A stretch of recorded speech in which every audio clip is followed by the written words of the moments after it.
Bonjour chers abonnés fidèles, nous sommes ravis de vous accueillir à nouveau sur cette plateforme.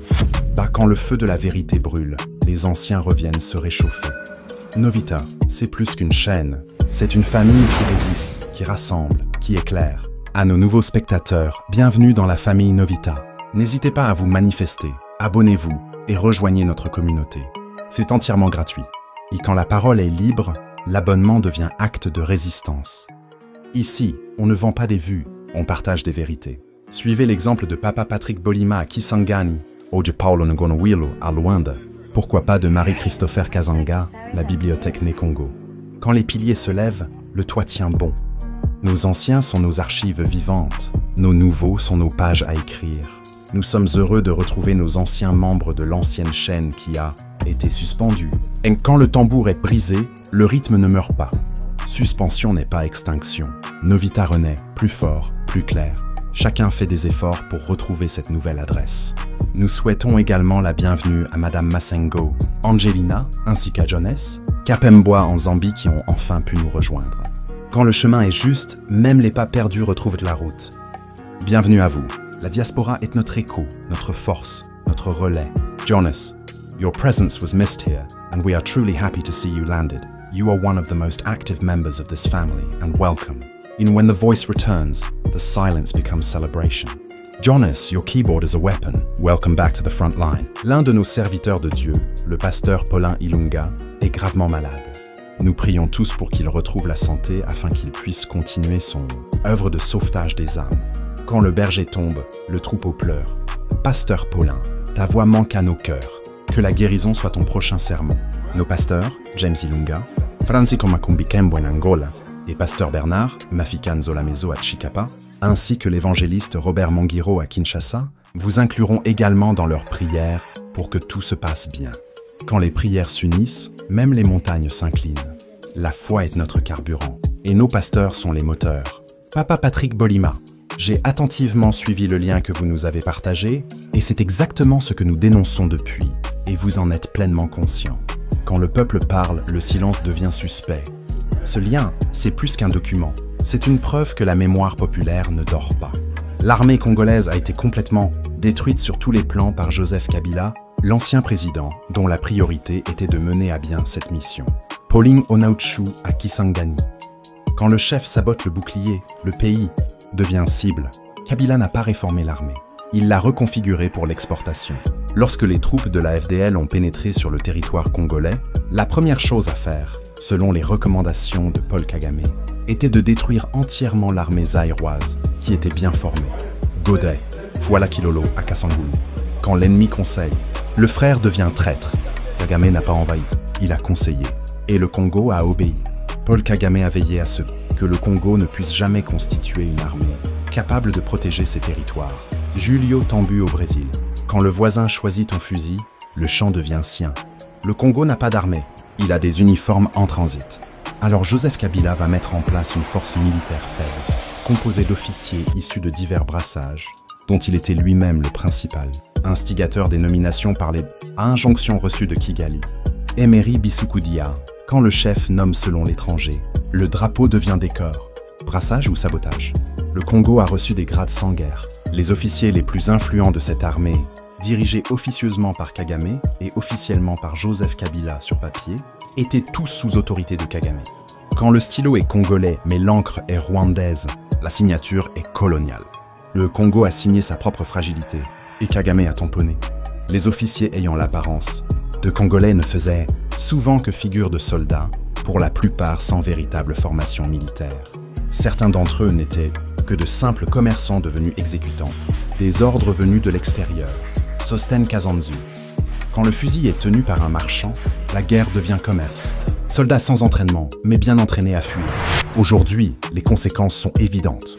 L'armée est plus habile à fuir devant l'ennemi qu'à remporter des victoires sur le champ de bataille. Zoro Babel Kandili. Quand la course remplace le combat, la patrie devient marathon. FRDC. Force d'absence rapide devant le combat. Lorsque le président Tshisekedi a pris ses fonctions, il a trouvé une hiérarchie militaire composée d'officiers incapables d'élaborer une stratégie de guerre, mais capables de bien s'exprimer en français. André BN Louija à Kolwezi. Quand le verbe remplace la tactique, le fusil devient dictionnaire. Le Congo ne veut pas des généraux poètes. Il veut des stratèges patriotes. Tshisekedi, en tant que civil et n'ayant pas une grande connaissance des affaires militaires, s'est appuyé sur certains de ses officiers, souvent désorientés par son entourage. King combat le sage. Quand le guide est perdu, le voyage devient errance. Le président est entouré, mais pas épaulé. Il est important de le dire clairement. Le pauvre est entouré d'hommes et de femmes qui ne sont pas en mesure de l'aider à remporter le combat qu'il désire gagner. Mitterrand, Mwanda Aboma. Quand le cercle est creux, le centre s'effondre. Le Congo ne manque pas de volonté, il manque de bras loyaux. Depuis qu'il est arrivé au pouvoir, le président Tshisekedi n'a jamais formé ses propres officiers, mais s'est appuyé sur ceux qu'il a trouvés au sein de cette armée, que je perçois davantage comme une organisation d'hommes riches loyaux envers leur maître, qui les a rendus prospères. Franklin Irung à Kinshasa. Quand la loyauté est achetée, la patrie est vendue. Une armée de millionnaires sans mission. Voilà le paradoxe. Suite au départ du chef d'état-major, le général Mbala, le président Tshisekedi a misé sur Chiwewe, malgré le fait que celui-ci n'avait pas les compétences nécessaires pour ce poste. Toutes les distinctions qu'il arbore, c'est le président Tshisekedi lui-même qui les lui a attribuées en peu de temps, comme dans un jeu de poker. Quand les médailles pleuvent sans mérite, le champ de bataille devient casino. Chiwewe a gagné au poker, mais le Congo joue sa survie. En moins de 2 mois, Chiwewe a obtenu des grades qu'il n'a jamais mérités. Et ce n'est pas entièrement la faute du président, mais plutôt des conseils qu'il a suivis. Car au Congo et dans certains pays africains, la confiance prime souvent sur les compétences, pour les postes de responsabilité, dans l'armée. Ah, quand le grade précède le mérite, le fusil devient décor. Chiwewe a grimpé les échelons comme on joue au poker. Mais sur le terrain, c'est le peuple qui mise sa vie. Dès lors, étant donné que Kabila n'a jamais laissé des hommes dignes, mais plutôt des esclaves moraux au sein de cette armée, nous sommes au courant de tout ce qui s'est déroulé sous le mandat du général Chiwewe en tant que chef d'état-major. Quand le maître forme des serviteurs, le pays devient sa cour. L'armée n'a pas été bâtie pour défendre, elle a été dressée pour obéir à Kigali. Ce n'est pas à dire qu'il n'y a pas d'hommes loyaux envers la nation dans cette armée. Ils existent, mais il est nécessaire de les identifier, car ces hommes, capables de restaurer l'image de l'armée congolaise, sont souvent éloignés des cercles de pouvoir. Quand les lions sont cachés, les hyènes font les discours. Les vrais patriotes sont dans les villages. Les imposteurs sont dans les salons climatisés. Parmi ceux qui sont mis en avant dans cette armée corrompue, on retrouve ceux qui ont choisi de s'engager dans des activités malveillantes. Quand la trahison devient promotion, la patrie devient victime. Plus tu trahis, plus tu montes. Bienvenue dans l'armée version inversion. Une fois que vous êtes prêt à participer à des trahisons, vous êtes mis en avant. Sinon, vous êtes relégué dans les petits villages du Congo profond. Quand le fusil est fidèle au mensonge, le soldat devient bourreau. Les villages abritent les héros, les capitales célèbrent les traîtres. Après que les villes et régions soient tombées, comme des fruits mûrs d'un arbre secoué par le vent, le président Tshisekedi a retiré sa confiance au général Chiwewe et a cherché un autre, leader qu'il croyait fidèle. Quand l'arbre est secoué, les fruits pourris tombent les premiers. Chiwewe est tombé, mais le panier reste infecté. Cependant, des signes indiquent que même celui-ci semble être plus incompétent que l'ancien. Quand le remède est pire que la maladie, le patient pleure en silence. Le Congo a changé de chef, mais pas de stratégie. Là où il y a des oranges pourries, les oranges saines finissent par le devenir. C'est le cas avec les officiers de l'armée congolaise. Quand le panier est infecté, même le fruit innocent se corrompt. L'armée est devenue un écosystème toxique, et la loyauté y est en quarantaine. L'actuel chef d'état-major général pourrait bien être le plus dangereux de tous, comme le montre son comportement et ses actions depuis sa nomination. Quand le chef sourit au chaos, le peuple doit se préparer à pleurer. Il ne commande pas, il accompagne la chute. Juste dans peu de temps après sa nomination à la tête de l'armée, Masisi Centre est tombé. Une semaine plus tard, c'était au tour de Saké. Ensuite, les troupes rwandaises envahissent le territoire de Nyiragongo. En l'espace d'1 mois, Goma et Bukavu tombent également. Quand le chef arrive et que les villes tombent, le peuple comprend que le costume ne fait pas le soldat. 5 villes en 1 mois. Même les cartes géographiques demandent un congé. Le plus alarmant dans cette situation est que, sans le courage des jeunes défenseurs congolais de la résistance Mai Mai Wazalendo, l'axe Uvira-Fizi aurait été rapidement conquis, entraînant l'invasion du Grand Katanga, de Maniema et de Tshopo. Et quand les enfants du pays se lèvent, les frontières retrouvaient leur voix. Ce n'est pas l'armée qui a tenu la ligne, ce sont des jeunes en basket et conviction. Le comble de tout cela, c'est que ce même chef d'état-major s'est rendu à Uvira, où il a discuté avec la société civile et les Wazalendo. Des recommandations ont été faites pour renforcer ces jeunes en leur fournissant des munitions et des armes. Mais depuis son départ, c'est le silence total, sans aucune aide en retour. Quand le chef promet sans livrer, le fusil devient caillou. Il est venu, il a écouté, il est reparti, et les Wazalendo attendent toujours le colis. Imaginez un pays où seuls les jeunes Wazalendo ont la capacité de repousser les armées rwandaises et ougandaises. À quand le courage remplace les uniformes, le sol devient sanctuaire. Le Congo est défendu par des jeans troués, pas par des galons dorés. Parmi ces jeunes, certains se battent en vêtements civils, d'autres sont armés, tandis que d'autres encore se battent les mains vides, comme le montre la vidéo à l'écran.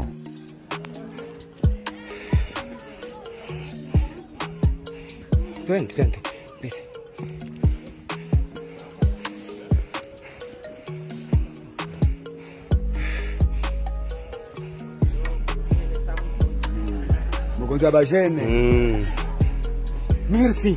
Jarule Tem, mon Redok, mon Ox, mon président Seleman, de sécurité, mon chef d'état-major. Quand la main nue défie le fusil, c'est que la patrie parle, même sans munitions, ils avancent, pendant que les généraux reculent en 4x4. Cependant, que fait ce chef d'état-major avec ses collaborateurs? Il semble vouloir nommer des personnalités rwandaises à des postes élevés dans les opérations et le renseignement, dans des zones à risque comme Uvira et les hauts plateaux.